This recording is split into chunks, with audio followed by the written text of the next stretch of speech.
Electronics రంగంలో గత 20 సంవత్సరాలుగా నూజివీడులో ప్రభంజనం సృష్టిస్తున్నది శ్రీవత్స ఎలక్ట్రానిక్స్ నూజివీడు. మా వద్ద ఏసీలు, ఎల్ఈడి టీవీలు, ఫ్రిడ్జ్లు, వాషింగ్ మిషన్లు, కూలర్లు, మిక్సీలు, గ్రైండర్లు, ఫ్యాన్లు మొదలగు అన్ని రకాల మీ ఇంటికి కావలసిన ఎలక్ట్రానిక్స్ ఐటమ్స్ విజయవాడ మరియు ఆన్లైన్ ధరల కన్నా అతి తక్కువ రేట్లలో లభించును.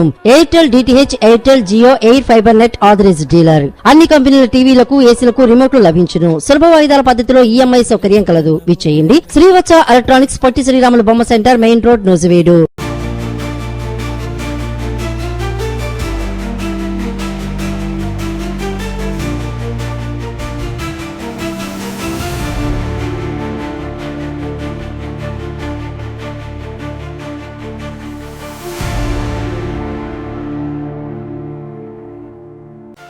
ఇంధన పొదుపుపై ప్రధాని సూచనలతో ఏపీలో కీలక నిర్ణయం.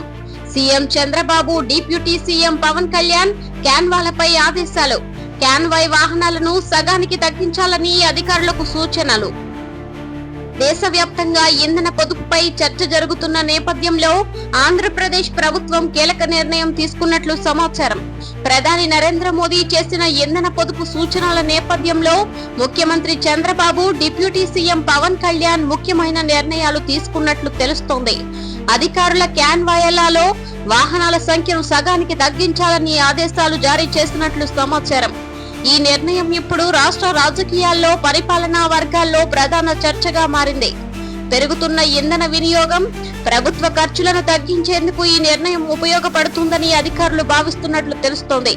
సమాచారం ప్రకారం ముఖ్యమంత్రి చంద్రబాబు నిర్వహించిన సమీక్షలో ప్రభుత్వ ఖర్చుల నియంత్రణపై చర్చ జరిగినట్లు తెలుస్తోంది. అవసరానికి మించిన వాహన వినియోగాన్ని తగ్గించాలని అధికారులకు సూచించినట్లు సమాచారం. ఇక పవన్ కళ్యాణ్ కూడా సరళ జీవన విధానానికి ప్రాధాన్యం ఇవ్వాలని పేర్కొన్నట్లు తెలుస్తోంది. ప్రజలకు ఆదర్శంగా ఉండేలా నాయకులు ముందుకు రావాలని అభిప్రాయం వ్యక్తం చేసినట్లు సమాచారం. ప్రస్తుతం దేశవ్యాప్తంగా ఇంధన ధరలు, వినియోగం, పర్యావరణ పరిరక్షణ అంశాలు కీలక చర్చగా మారాయి. ఈ నేపథ్యంలో ప్రభుత్వాలు కూడా ఇంధన వినియోగాన్ని తగ్గించే దిశగా చర్యలు తీసుకుంటున్నాయి. ఏపీలో ఇప్పుడు అధికారుల క్యాన్వాయ్లలో అవసరమైన వాహనాలను ఉపయోగించాలని సూచించినట్లు తెలుస్తోంది. భద్రతా అవసరాలను దృష్టిలో పెట్టుకుని కనీస వాహనాలతోనే ప్రయాణాలు నిర్వహించాలని ఆదేశాలు జారీ చేసినట్లు సమాచారం.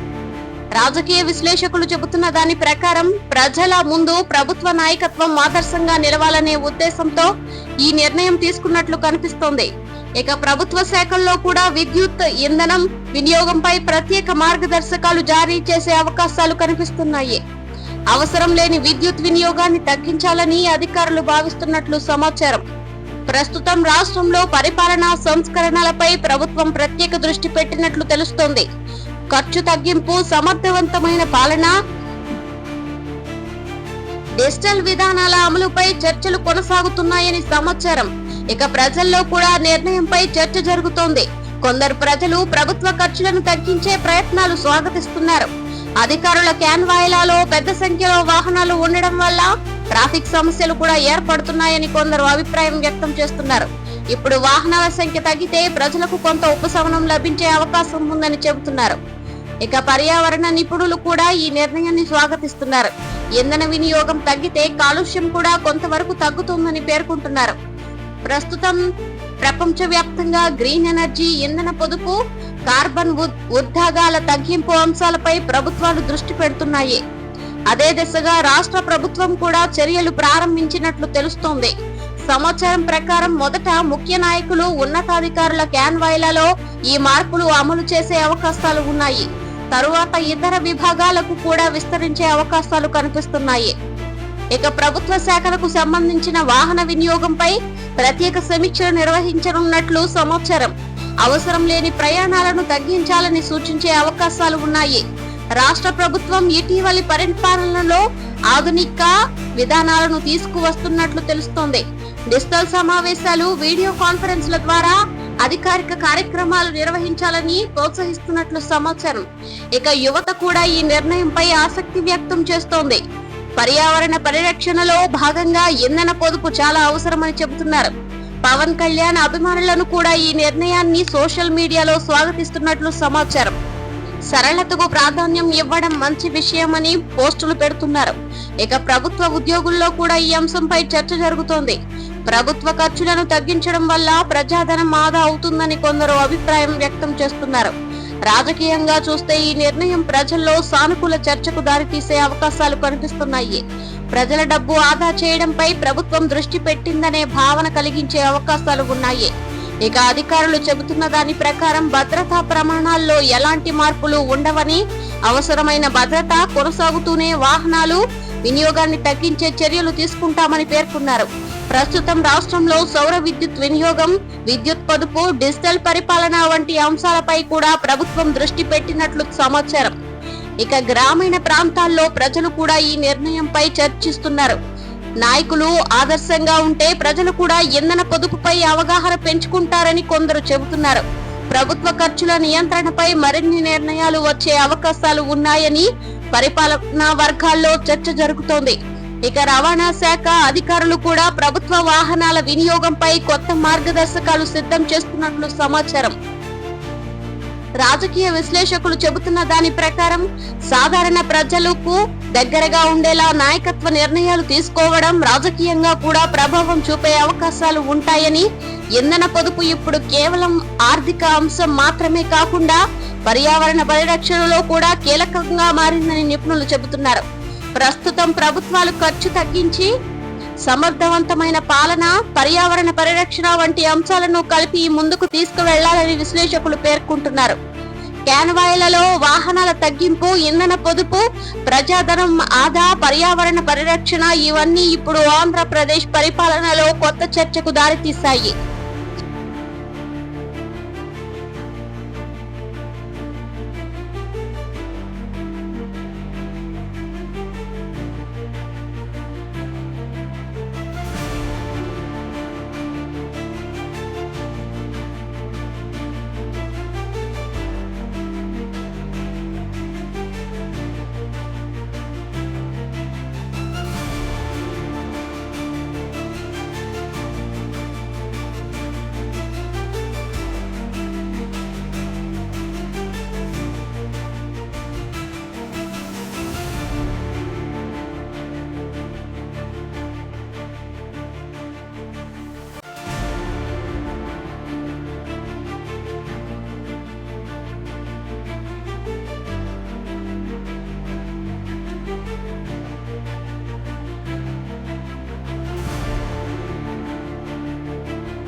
సైబర్ ఆర్థిక నేరాల నియంత్రణపై యాక్షన్ ప్లాన్ సిద్ధం చేయాలని సీఎం చంద్రబాబు ఆదేశం. బాధితుల డబ్బు తిరిగి అందించే అంశంపై ప్రత్యేక దృష్టి. ఆన్లైన్ మోసాల నివారణకు రాష్ట్ర వ్యాప్తంగా కఠిన చర్యలు. ఆన్లైన్ మోసాలు, సైబర్ ఆర్థిక నేరాలు పెరుగుతున్న నేపథ్యంలో ఆంధ్రప్రదేశ్ ప్రభుత్వం కీలక నిర్ణయాలు దిశగా అడుగులు వేస్తోంది. సైబర్ ఆర్థిక నేరాల నియంత్రణ కోసం సమగ్ర యాక్షన్ ప్లాన్ సిద్ధం చేయాలని ముఖ్యమంత్రి చంద్రబాబు అధికారులను ఆదేశించినట్లు సమాచారం. ముఖ్యంగా మోసాలకు గురైన బాధితుల డబ్బులు తిరిగి రాబట్టే అంశంపై ప్రత్యేక దృష్టి పెట్టాలని సూచించినట్లు తెలుస్తోంది. ప్రస్తుతం దేశవ్యాప్తంగా డిజిటల్ లావాదేవీలు వేగంగా పెరుగుతున్నాయి. మొబైల్ బ్యాంకింగ్, యూపీఐ చెల్లింపులు, ఆన్లైన్ కొనుగోళ్లు ఎక్కువ కావడంతో పాటు సైబర్ నేరాలు కూడా పెరుగుతున్నాయని అధికారులు చెబుతున్నారు. ఈ నేపథ్యంలో రాష్ట్ర ప్రభుత్వం సైబర్ నేరాల నియంత్రణపై ప్రత్యేక కార్యాచరణ సిద్ధం చేసినట్లు సమాచారం.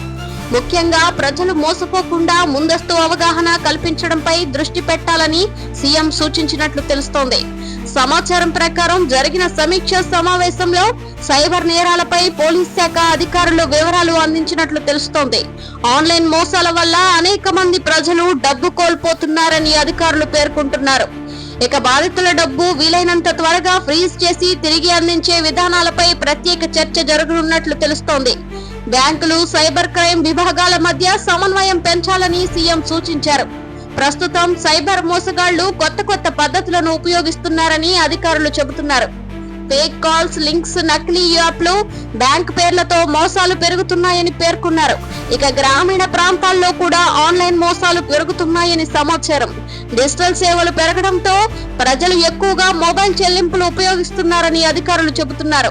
రాష్ట్ర ప్రభుత్వం ఇప్పుడు ప్రతి జిల్లాలో సైబర్ క్రైమ్ విభాగాలను మరింత బలోపేతం చేసే అవకాశాలు కనిపిస్తున్నాయి.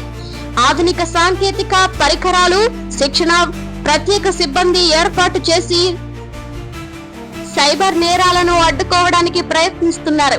ముఖ్యమంత్రి చంద్రబాబు పరిపాలనలో సాంకేతిక వినియోగానికి ఎక్కువ ప్రాధాన్యం ఇస్తున్నారని రాజకీయ విశ్లేషకులు చెబుతున్నారు.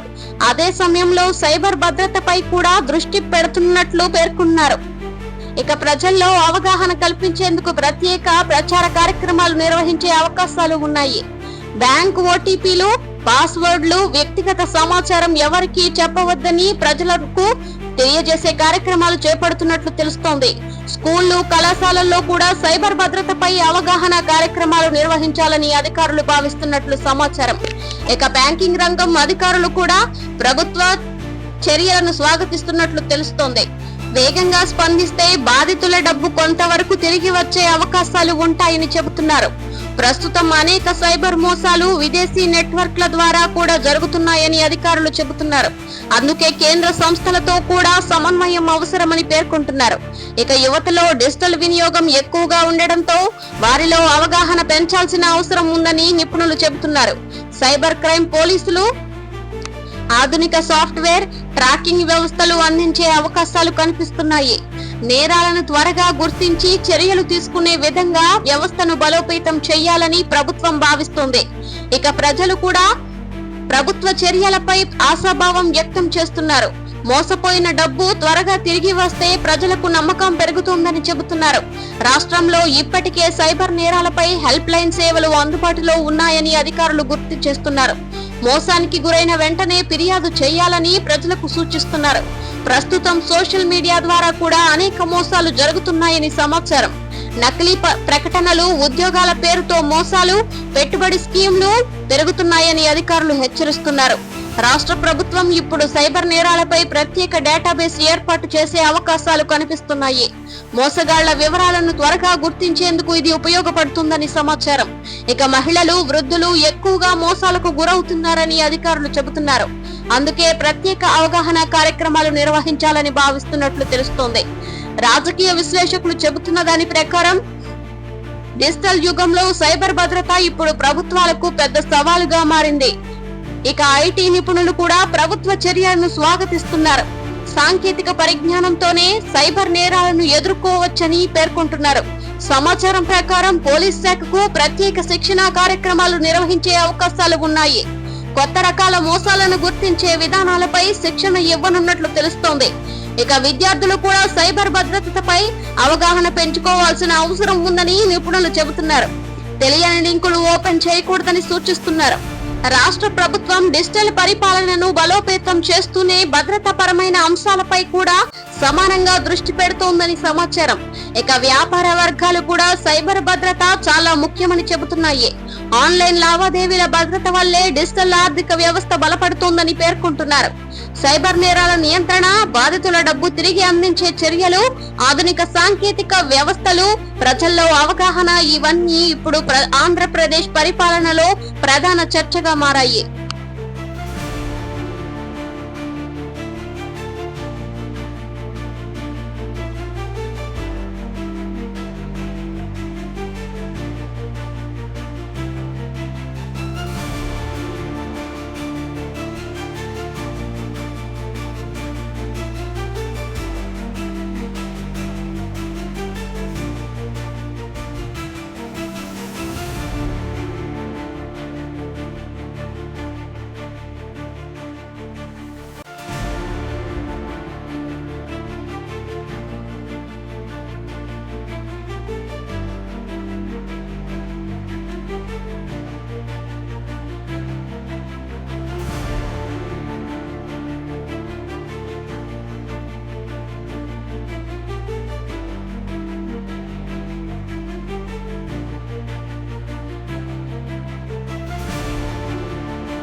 మతపరమైన అంశాల్లో న్యాయ సమీక్ష పరిమితంగా ఉండాలని కేంద్రం అభిప్రాయం.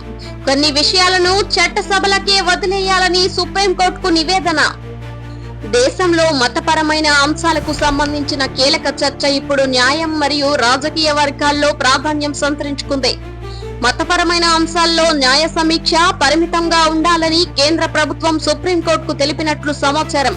కొన్ని విషయాలను ప్రజల ద్వారా ఎన్నుకోబడిన చట్టసభల నిర్ణయాలకే వదిలేయాలని కేంద్రం అభిప్రాయం వ్యక్తం చేసినట్లు తెలుస్తోంది. ఈ అంశం ఇప్పుడు దేశవ్యాప్తంగా చర్చకు దారితీసింది. రాజ్యాంగ వ్యవస్థలో న్యాయ వ్యవస్థ, శాసన వ్యవస్థలు పాత్రపై మరోసారి చర్చ మొదలైంది. సమాచారం ప్రకారం కేంద్ర ప్రభుత్వం తన వాదనల్లో మతపరమైన అంశాలు చాలా సున్నితమైనవని పేర్కొన్నట్లు తెలుస్తోంది. ప్రజల అభిప్రాయాలు, సాంప్రదాయాలు, విశ్వాసాలు వంటి అంశాలు ఇందులో ఉంటాయని వివరించినట్లు సమాచారం. ఇక చట్టసభలు ప్రజలచే ఎన్నుకోబడిన సంస్థలని, అలాంటి విషయాలపై నిర్ణయాలు తీసుకునే బాధ్యత వాటికి ఎక్కువగా ఉంటుందని కేంద్రం పేర్కొన్నట్లు తెలుస్తోంది. సుప్రీంకోర్టులో ఈ అంశంపై జరిగిన విచారణకు న్యాయవాదులు, రాజ్యాంగ నిపుణులు, రాజకీయ వర్గాలు ఆసక్తిగా ఎదురు చూస్తున్నాయి. రాజకీయ విశ్లేషకులు చెబుతున్న దాని ప్రకారం మతపరమైన అంశాలు దేశ రాజకీయాల్లో ఎప్పటి నుంచో ముఖ్యమైనవిగా ఉన్నాయని, అలాంటి విషయాల్లో న్యాయ వ్యవస్థ, శాసన వ్యవస్థల మధ్య సమతుల్యత అవసరమని పేర్కొంటున్నారు. ఇక రాజ్యాంగ నిపుణులు భిన్నాభిప్రాయాలు వ్యక్తం చేస్తున్నారు. కొందరి నిపుణులు చట్టసభలకు అధిక ప్రాధాన్యం ఉండాలని చెబుతుండగా, మరికొందరు రాజ్యాంగ పరిరక్షణలో న్యాయ వ్యవస్థ పాత్ర కీలకమని పేర్కొంటున్నారు. దేశంలో మతపరమైన అంశాలు చాలా సున్నితంగా భావిస్తున్నారు. వివిధ మతాలు, సాంప్రదాయాలు, ఆచారాలు ఉన్న భారతదేశంలో ఇలాంటి అంశాలు పెద్ద చర్చకు దారి తీసే అవకాశాలు ఉంటాయి.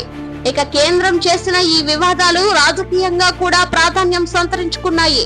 వివిధ రాజకీయ పార్టీలు తమ అభిప్రాయాలను వ్యక్తం చేసే అవకాశాలు కనిపిస్తున్నాయి. సుప్రీంకోర్టు ఈ అంశంపై ఎలాంటి అభిప్రాయం వ్యక్తం చేసిందనే దానిపై ఆసక్తి నెలకొంది. రాజ్యాంగ పరిమితులు, ప్రజాస్వామ్య వ్యవస్థ, హక్కుల అంశాలపై కూడా చర్చకు వచ్చే అవకాశాలు ఉన్నాయి. ఇక ప్రజల్లో కూడా ఈ అంశంపై చర్చ జరుగుతోంది. కొందరు చట్టసభల నిర్ణయాలకు ప్రాధాన్యం ఇవ్వాలని భావిస్తుండగా, మరికొందరు న్యాయ సమీక్షలు అవసరమని చెబుతున్నారు. దేశంలో రాజ్యాంగ వ్యవస్థ 3 ప్రధాన స్తంభాలపై ఆధారపడి ఉంది.